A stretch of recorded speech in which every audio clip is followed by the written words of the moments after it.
Hello, everyone. My name is Jeremy Dennis, lead artist of Moz House. Thanks for tuning into the Moz House podcast. On today's podcast episode, we feature current resident artist Saidah Belo-Osagie. Saidah is a Nigerian-American comedian, actress, and writer from the New York City or Long Island area. She made her directorial debut with Tinge from 2020, which screened at major film festivals such as Tallgrass and Newfest.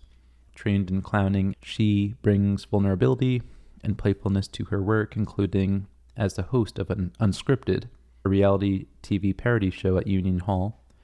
Beyond performing, she is a film and events producer, associate producing The Choice Is Yours at Paramount Plus MTV and Black Ember at Tribeca 2024. Her event series Afrobeats Futura won the Unsung Hero Award at the 2023 Soho House Awards.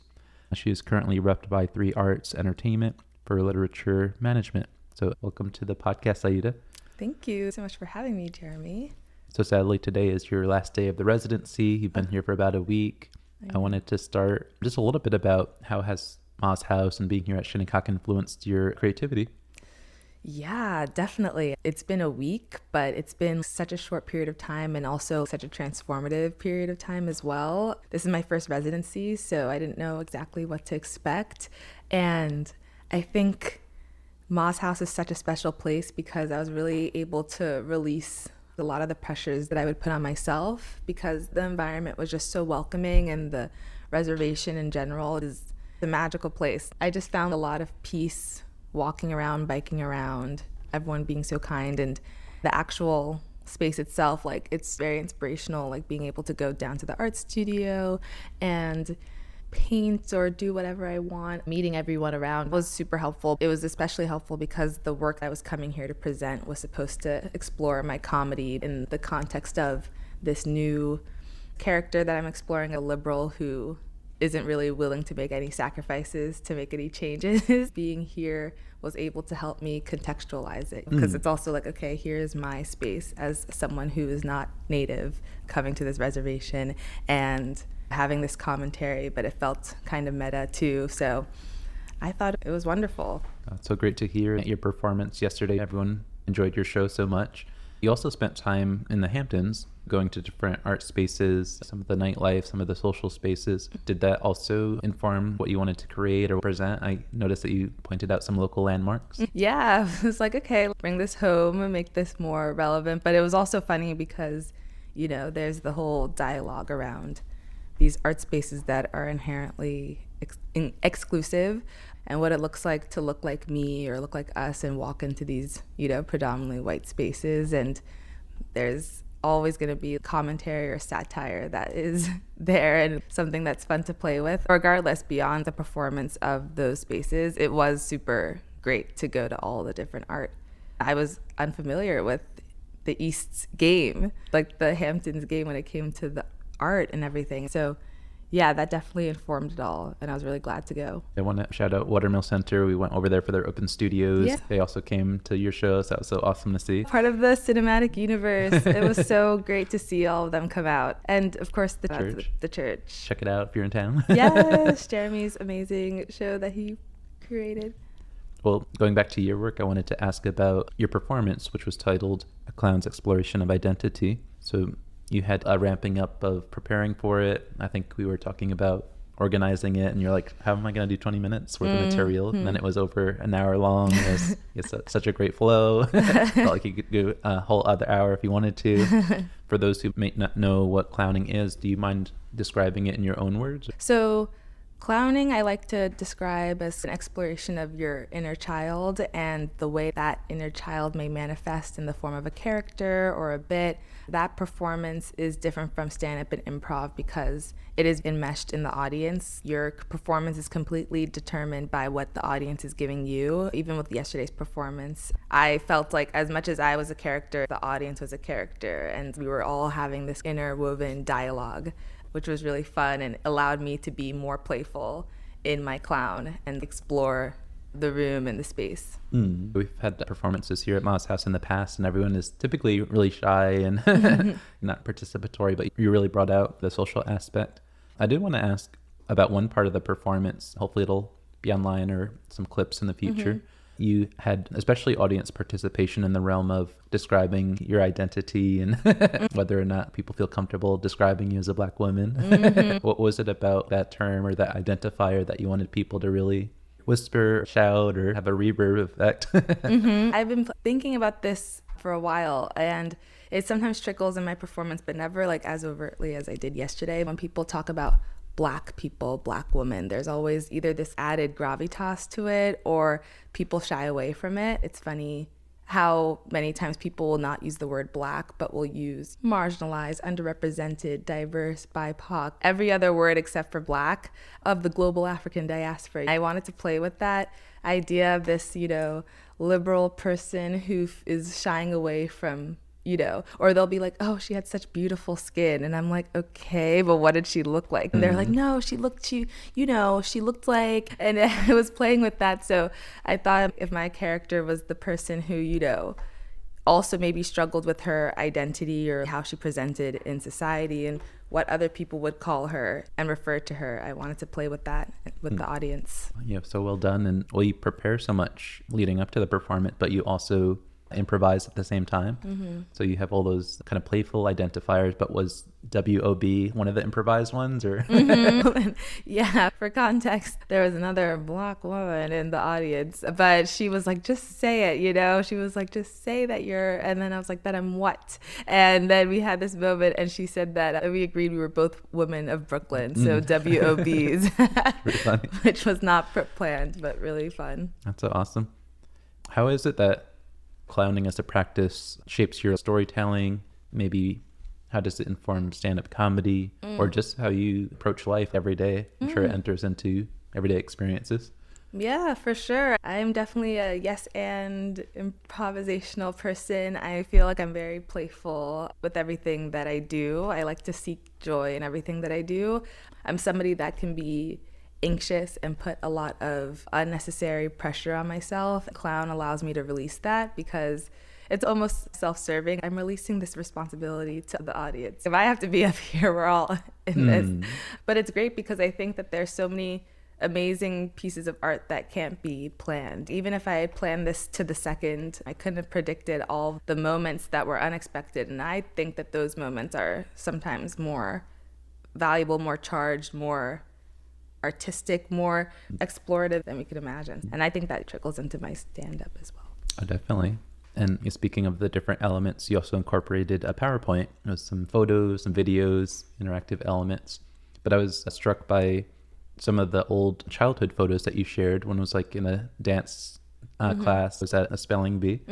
But I saw with the spelling bee photo, you seem like such a shy young person, and now you're like so outgoing, you're out in front of crowds. What was that moment of going from shyness to publicly presenting and being center on stage? I know. It's funny because when I was younger, I used to really want to perform, but I had this strong fear and aversion to it, the stage, the audience, people looking and judging you. I didn't perform really. I wouldn't count any performance in high school and college, but I think it's always in you. One of the Watermill Center people called it my daemon or something. It's like this thing in you that will always inevitably come out, something that you were born with or born to do. Clown classes for sure definitely helped me, which I started taking a few years ago, and it just helped me learn how to have fun and really pushed me to be vulnerable and like understanding that it's always going to be vulnerable, but that's where the magic is. It's in the vulnerability. And speaking of transformative moments, it seems like as adults we never play. And I wonder if you could describe like what was life like without clowning as an outlet, or before play was prioritized. Was it too hard to share things or find an art form fitting for you? There's also that, and then the other side of it is connecting with other people. I think traditional stand-up can be a little bit too sterile or like in a lane. Right, totally. I wonder if you could describe how play enters in all of this to benefit not only you and your art form, but people who want to engage with it. I started clowning in 2021, and that felt especially important because there was a global pandemic. So things were already quite dire, and you're just sitting at home, and everyone's trying to grasp at some sort of normalcy through Zoom, and that wasn't necessarily relatable. Before that, I thought that was going to be more behind the camera film. I always wanted to act. I had my short film that I made, and I was writing, directing, and I'm still so proud of it. And I'm so glad that I did it, and I would love to do that in the future. But when I look back at that, I don't necessarily remember all the fun things that came with it. I just remember how much post work and how stressed I was. I feel like leaving a creative project, I never want to only remember the stressful moments. Like, there's no point in doing it if it's not going to feel fun and fulfilling. I think I probably felt stifled in some way because I just didn't even know where to start when it came to performing. And stand-up was way too scary for me to fathom. I was actually thrust into performing on stage because I had a friend and she had a 2-night show in the Union Hall venue, and one of the comics stepped out. This was 2023, and she asked if I could replace her. At that point, I had been hosting my show, the Afrobeats Futura one, so I was always microdosing it, like, okay, I'm on the stage, but I'm facilitating something. So when she was like, you have 10 minutes to be on a stage and do whatever you want for 2 nights, I was like, Oh, that's crazy. And how long was that performance? Last minute? Oh, yeah, the performance with my friend. She gave me a week and a half or 2 weeks notice, so it wasn't like the night before, luckily. That's good. It was like the only time I really didn't feel nervous, which was so crazy because I feel really nervous before any performance, but I guess I had nothing to compare it to, so I didn't know what to expect. And I was like, oh, I'm just, playing with my friend. And that felt nice because it felt like when you're younger and you have a play date with your friend, the stakes don't feel high. This time it was with an audience, but I was like, okay. Oh, definitely. I was joking a little bit yesterday with some of the guests at your performance that you were inspiring all of us to be funnier and more playful. But I was just curious about your work process. Do you always have a notepad, or how do you take experiences from real life and turn it into jokes or material? Like, is there a on and off time, or is it like everything is part of it? I think I'm always on. I remember when I was more in the film mindset or TV, and I still feel this way where you're watching TV and sometimes I can just enjoy TV for the sake of enjoying it, but other times I'm like, oh, I have to watch for the structure and character development. Same thing with real life. Like, just anything that I think is funny, I'll write it on my notes app on my phone, but I also always have a little notebook around if there are things I want to extrapolate on. That's awesome. You're such a funny presenter, funny comedian. When I think of other popular comedians, they often have like anything is a joke, everything can be made fun of. They usually don't present a lot of emotional depth in their performance, but I think that you span the entirety of happiness, sadness, vulnerability. I wonder if you could talk a little bit about, is that just the nature of clowning, or is that something that was important for you to incorporate? Yeah, I definitely think that's a major part of clowning. Like, clowning is, it's the sad face, the happy face. When I first started taking classes, I was crying a good amount. I think a lot of times it felt hard for me to cry when it came to things about me, but when other people would go on stage, I would just start, it could be something so mundane, like someone pretending to be a bird that got trapped in a tree, and I would just start sobbing. It's just so crazy how much emotion can be brought out of very simple things, even if you don't try to. I think with my performance, it is funny, but it's also objectively a pretty serious, topic around both being a Black woman in society, being someone that's trying to be good with the collapse of society. It's inevitable. It can't just be like, la la la. I'm completely detached from this. I'm so actively, as everyone is, affected by it. I try to explore that too, what it means to laugh and cry at the same time. There's so much I want to ask about. I don't know if you describe yourself as being an influencer on social media, but like a platform and the audience. You've been featured on other people's programs and have that mutual kind of audience building. How does it change between when you have a selfie and a cell phone and you're doing your own bit versus clowning on stage? Is that very different, or is it part of the same? Well, thank you. It feels really different, honestly, because clowning is so ephemeral, where you experience it and it disappears and it can't be replicated. It's just whatever happens that day. And I really enjoy that because you never know what to expect. But I think with posting online and trying to build an audience. I really like creating content, but you're also playing with this idea of working with the algorithm and trying to feed in things. I try not to be goal-oriented or anything, but the more I've stumbled into building some sort of audience, the more I've thought about that. And I'm like, oh, I hate that part of my brain that has to think about that, because that's like the last thing I want to think about. I just want to create, So yeah, they definitely feel very different, and I enjoy them in different ways. I like how you're so aware of your audience. Another thing I notice about really big comics is they never read the comment section. They don't want to risk that for a whole list of reasons. When there's criticism or ignorance or racism or all kinds of nasty things that people say. It seems like you're not afraid of looking and seeing what people think, and whether it's YouTube or Instagram, just seeing the comments people leave. What is it for you? Is it maybe something to respond to, or is it something that you believe you could change people's minds about what they think? I definitely don't want to live in the comment section at all. Part of it is nosiness. Part of it is people are going to say things. If we grow as people are always going to hurl things at us. I'm like, this microdose, what's going to be hurled at me? For videos that garner some sort of discourse, I have to be curious. If people are like, knock, knock, we're the Gothamists, we want to interview you for this video, I can't be completely like, wait, what are you talking about? I had noticed that some videos, people will just hurl things. For me, it's been a good practice. My immediate instinct is to defend myself and explain, I'm a good person, you don't know me, and I'm not this transplant. It's its own kind of fodder for creation, this immediate need to defend ourselves, when in reality, it's still character work. If someone was acting or something, you shouldn't be like, why did you do this? They put out art to be consumed and engaged with, but you don't know the person. Yeah. That's awesome. One last question I'm going to ask about social media and everything, but you spoke a little bit about playing with some of the visual art materials downstairs. I wonder, are you a big fan of just static memes or picture memes, or is it just entirely looking at other live performers on social media? Oh my gosh, I love memes. I think that there's so many great meme pages that really succinctly do what I try to do through video. It's not the same, obviously, but I love memes. I think that they're incredible. I think that I think that they make me think, honestly. Some are really just silly dumb, but then there are others that I think about and I'm like, yeah, actually, good point. So I'm open to it all. I just wanted to quickly also ask about your film. In 2020, you directed a short film titled Tinge, which also screened at major festivals.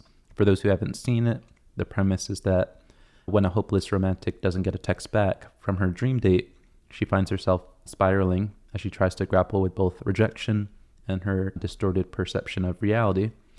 What was the inspiration for the film? And I wonder if from 2020 until now, has your storytelling changed from that? So the inspiration, it's so funny, thank God for time, because I think at that time I had been probably ghosted by some guy and really internalized it. That feeling of being ghosted by somebody and not getting an explanation why, and how you're able to, from someone else's perception of you, you're able to completely fall apart based on someone who's a stranger who doesn't even know your last name. And suddenly I'm looking inward like, how did this happen? How did this happen? And I think that I was always really interested in absurdity and surrealism. New York is always the backdrop in a lot of things I think about. So even with Tinge, I remember we were filming on the subway. We didn't have a permit. The police stopped us. I was so afraid they were going to erase our entire hard drive. It was the final 30 minutes we had to film. Thank God a Black woman,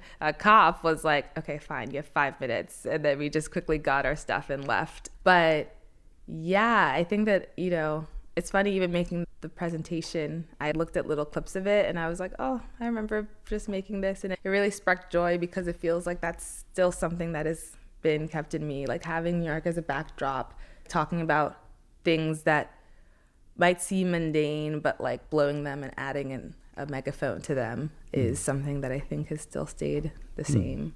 Oh, definitely. Thank you for that. And so that was a short film about romantic experiences in New York City.